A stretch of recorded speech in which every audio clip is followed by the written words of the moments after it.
Bienvenue sur la chaîne officielle de Sans Rival www.cntlive.com/sans rival. Et là, la diaspora de Jobour.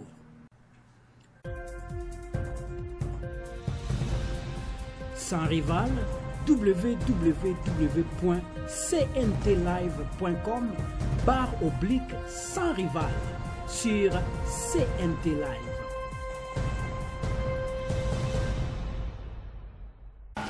Bonjour chers téléspectateurs, vous qui êtes nombreux à suivre votre émission Sans Rival. Moi, je suis Clarisse Odia, journaliste de l'émission Sans Rival. Pour le journal d'aujourd'hui, en tout cas, tous ma préoccupation est belle.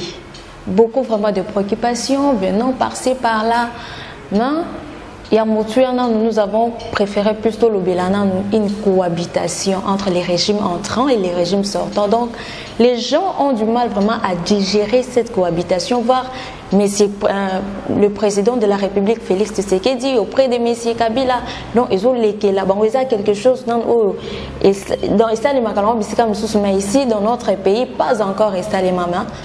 Donc, suivez la réaction de M. professeur André Mbata. Avec ceux qui tuaient les Sud-Africains. Et vous savez, l'apartheid, ça a duré combien d'années? Depuis 1948, on a tué des Sud-Africains. Le massacre de Soweto, le massacre de Chapelville, on en a tué de tout genre pendant plus d'une cinquantaine d'années. Mais en Afrique du Sud, il y a eu plus que ce qu'il y a eu au Congo, parce que quand on voit comment est-ce que Félix Tshisekedi peut saluer Joseph Kabila qui a tué tel, mais Nelson Mandela, saluant les gens qui les ont malmenés, on a tué combien de Sud-Africains? Mais au nom de la paix, le leader sait, même quand on le critique, lui voit de l'avant. Nelson Mandela savait ce qu'il poursuivait. Et aujourd'hui, on en est l'Afrique du Sud. Ceux qui avaient critiqué Nelson Mandela, où ils en sont? Donc, il y a des leçons à faire. Félix Tshisekedi est également aujourd'hui président de la République, président de tous les Congolais, et également président de Joseph Kabila. Mais le président Félix Tshisekedi mal compris parce qu'il a dit que tous les réfugiés puissent rentrer au pays pendant que les combattants maintenant sont très fâchés contre lui, ils ne veulent pas rentrer au pays. Non mais qui sont fâchés contre lui? Les combattants. Je dois dire ceci. Il n'a pas trouvé pour eux de l'emploi, il n'a pas trouvé pour eux où rester, ou poser des têtes. Pourquoi il doit dire à toute la diaspora de rentrer? Mais, Sans Rival, vous êtes aussi combattant? Oui. Moi, je ne suis pas moins combattant. Nous sommes tous des combattants. Oui. Ce qu'il faut dire, c'est ceci. Qu'est-ce qu'on entend par réfugié politique? Qu'est-ce qu'on entend par un exilé? Un réfugié politique, c'est celui qui a fui son pays parce qu'il est poursuivi ou il est malmené sur le plan politique. Parce qu'il le craint pour sa propre vie. Il n'y a pas respect des droits de l'homme. On tue les opposants, c'est ainsi que quelqu'un va fuir, il va obtenir l'asile politique. Mais avec Félix Tshisekedi, il ne doit plus y avoir des menaces vis-à-vis des opposants politiques. C'est pourquoi vous voyez mon ami Martin Fayulu, qui peut faire des meetings. C'est ça le régime qu'on recherchait tous ensemble. Et Félix, et Martin Fayulu, et tous les autres. Un régime où chacun doit être libre de dire ce qu'il veut, mais dans le respect de la loi. Donc, le régime de Félix Tshisekedi ne doit pas produire des réfugiés politiques. Nos compatriotes, ici il l'a dit, nos compatriotes qui ont des papiers, ce n'est pas du jour au lendemain, on va vous interdire. On ne va pas vous refuser le statut d'exilé politique. Mais à partir de ce moment, nous n'allons pas tolérer, nous devons accompagner Félix Tshisekedi. Nous n'allons pas tolérer que Félix Tshisekedi, son régime, commence à malmener les droits de l'homme pour qu'on crée de nouveaux réfugiés politiques. Non, on doit mettre fin à tout cela. Les Congolais doivent vivre mieux chez eux. Vous avez vécu à l'étranger, nous vivons à l'étranger. Mes chers amis, la situation dans laquelle nous vivons, comme exilés, ce n'est pas la situation la meilleure. Non. Professeur, bientôt je crois que le Félix, ça c'est mal comprendre. Nos compatriotes qui ont encore le statut de réfugiés, ils le gardent. Ils n'y renoncent pas. Il continue à être exilé politique. Félix ne doit pas écrire le président Tshisekedi, oui. C'est le président de la République. Oui. Il ne faut plus l'appeler Félix comme on le faisait avant. Le président Tshisekedi ne va pas créer des conditions pour produire de nouveaux réfugiés. Non, on doit mettre fin. On doit mettre fin à la situation politique où on malmenait les opposants. Nos compatriotes doivent être libres de rentrer. Et ceux qui ont des papiers, ils peuvent rentrer en Europe. Mais on n'est jamais mieux que chez soi. C'est bien, 1 mois bientôt sans gouvernement. Pourquoi? Bon, 1 mois sans gouvernement. Ici, d'abord une précision. Oui. Moi, je ne suis pas un conseiller du président Tshisekedi. Mais vous êtes constitutionnaliste. Je vais répondre comme analyste, comme constitutionnaliste. Oui. Oui, cela doit être clair. Oui. Oui. Il n'y a pas 1 mois, il n'y a pas de gouvernement. Pourquoi? Parce que c'est la Constitution dont on a célébré le 13e anniversaire qui donne les conditions dans lesquelles un gouvernement peut être nommé. Et vous pouvez aller à l'article 78, comme disent les Belges. Le président de la République nomme le Premier ministre au sein de la majorité parlementaire. Oui. Et après consultation de celle-ci, c'est l'article 78. Le président nomme le Premier ministre au sein de la majorité parlementaire. Mais je dois vous dire quoi? Au jour d'aujourd'hui, il n'y a aucun parti politique qui n'ait la majorité au Parlement. Ah bon? Comment voulez-vous? Parce que la Constitution dit qu'il nomme au sein de la majorité parlementaire. Il faut que cette majorité-là existe. Au moment où nous vous parlons, sans rival, il n'y a pas de majorité parlementaire. Pourquoi? Parce que le premier parti qui a le plus de députés, c'est le PPRD. 42 députés sur 500. Ce n'est pas possible. Il y a AFDC, 40 députés. L'UDPS, 32 députés. Aucun parti n'a la majorité au Parlement. Où voulez-vous, comment peut-il nommer le Premier ministre? Alors les structures comme l'AMUCA, oui, comme CASH, comme le FCC, ça c'était des plateformes électorales, oui, qui ont d'abord, je crois, M. Kungu l'a bien dit, ils ont cessé d'exister parce que les élections sont terminées. Et toutes ces plateformes, FCC est inconnu à l'Assemblée nationale. Parce que les députés s'enregistrent d'après leur parti ou leur regroupement politique. Okay. FCC inconnu, aller à l'Assemblée nationale, on ne connaît pas le FCC.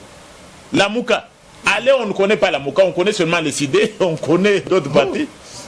Le CASH, on ne connaît pas le CASH à l'Assemblée nationale, on connaît seulement l'UDPS, on connaît l'UNC. Donc aucun parti n'a la majorité parlementaire. Et la Constitution prévoit ceci. Lorsqu'aucun parti n'a la majorité parlementaire, le président de la République doit nommer un informateur qui doit identifier une majorité. Oui. Et je crois que la prochaine étape pour le président, ce sera d'identifier un informateur. Pourquoi ça traîne? Ça traîne parce qu'au niveau même de l'Assemblée nationale, on vient à peine de valider le mandat. Oui. Donc avant de valider le mandat, il y a à peine une semaine, oui, on ne pouvait pas savoir qui était député. On vient de valider le mandat, ils sont en train de rédiger le règlement intérieur de l'Assemblée nationale, et après l'adoption du règlement intérieur de l'Assemblée nationale, on va mettre sur place un bureau définitif de l'Assemblée nationale qui va remplacer le bureau provisoire actuel.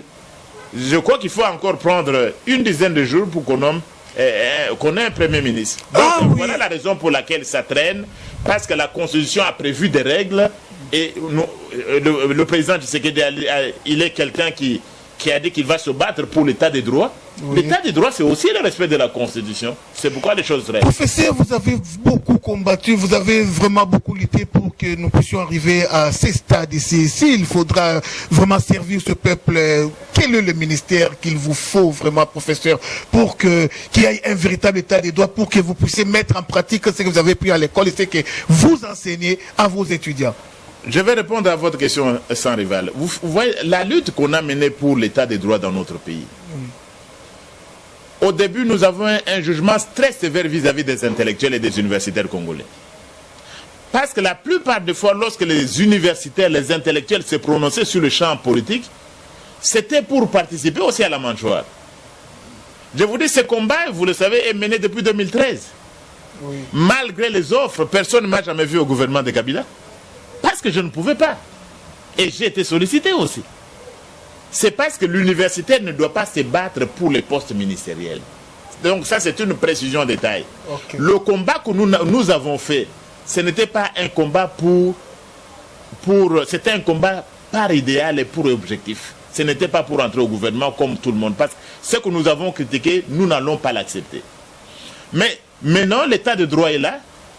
Je vais voir si une offre m'est faite dans le sens de la promotion de l'état de droit pour lequel nous nous sommes battus dans notre pays, je vais réfléchir. Je vais réfléchir comme intellectuel. Dès qu'une offre sera faite, on va réfléchir et on réservera la réponse appropriée. Vraiment, professeur, nous sommes arrivés à la fin de notre tranche. On vous suit de partout, partout. Alors, si vous avez un message particulier à adresser au président de la République qui vous suit en ce moment, car il aime aussi et il est parmi les gens qui suivent l'émission Sans Rival. Bon, ce que je peux dire, c'est que le président de la République, le président Tshisekedi, doit être soutenu.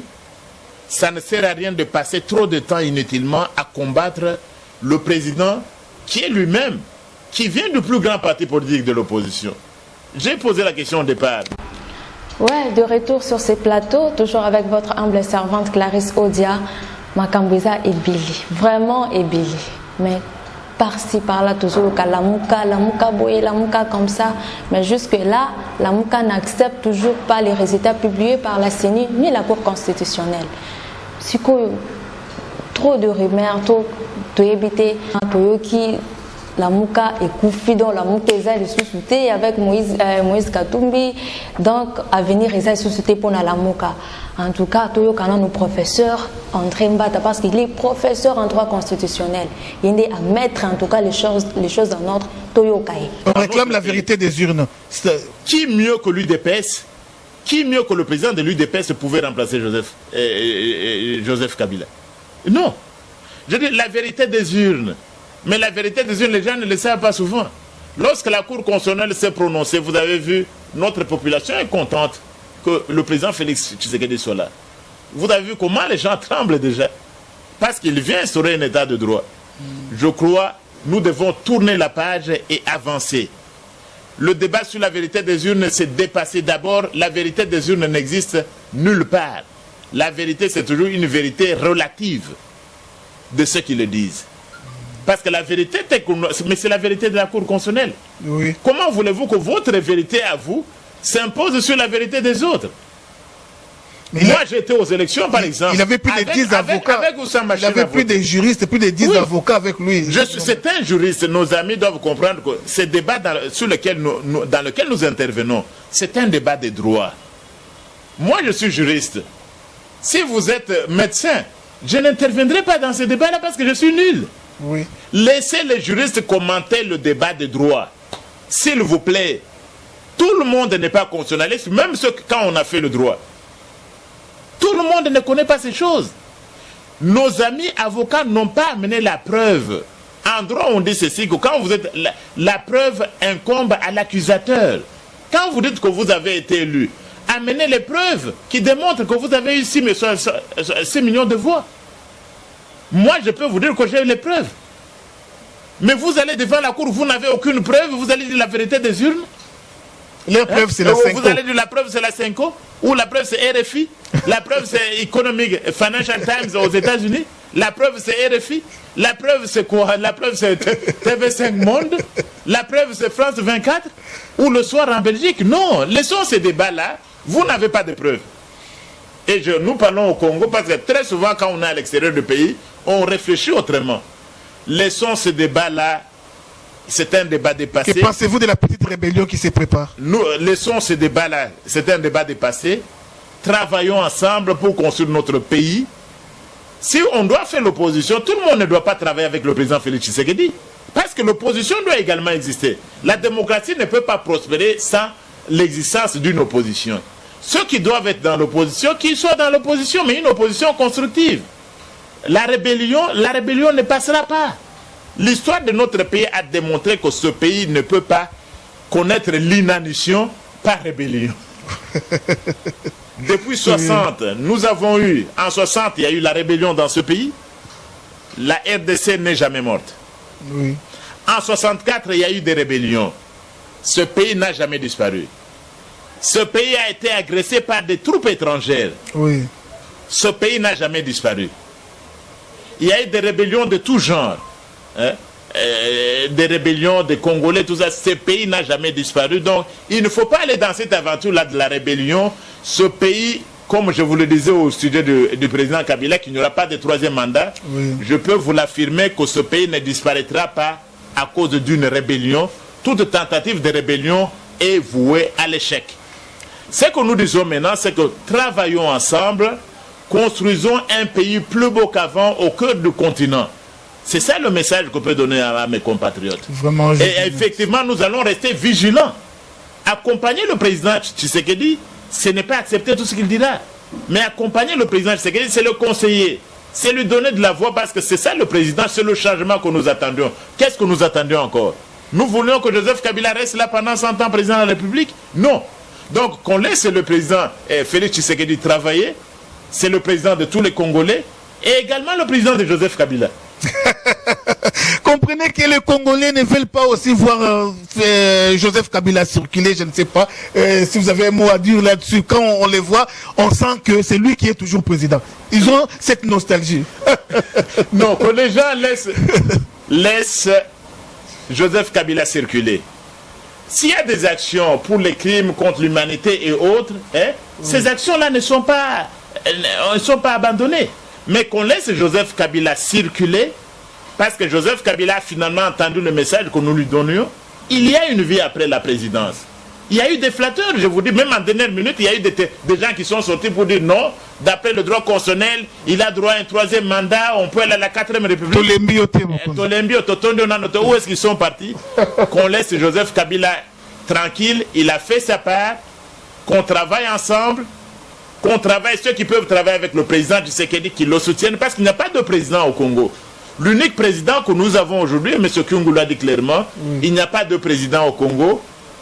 Et même mon ami, le candidat de la Mouka le sait, il n'y a qu'un seul candidat président. Et que même quand ils sont allés à l'église, il a prié lui-même pour le président Félix Tshisekedi. Alors, qu'on laisse ces choses-là, qu'on les laisse, qu'on facilite cette rencontre, ou bien on va amener nos frères à se réconcilier. Martin Fayulu, c'est un ami. Les choses vont revenir très bientôt dans le calme. Donc il ne faut pas être plus lamoukiste que l'amouka lui-même. Merci beaucoup. Il ne faut pas être plus catholique que le pape. Les choses vont revenir en ordre parce que nous devons construire un pays plus beau qu'avant. Nous allons améliorer ce qui mérite de l'être. Évidemment, il n'y a aucune chose qui est parfaite. Nous allons travailler. Nous n'allons pas fermer les yeux. Tout ce que le président Félix Tshisekedi va faire, on va essayer de l'aider. Ceux qui sont au gouvernement vont l'aider. Ceux qui sont dans l'opposition également vont l'aider. Mais quel est l'objectif?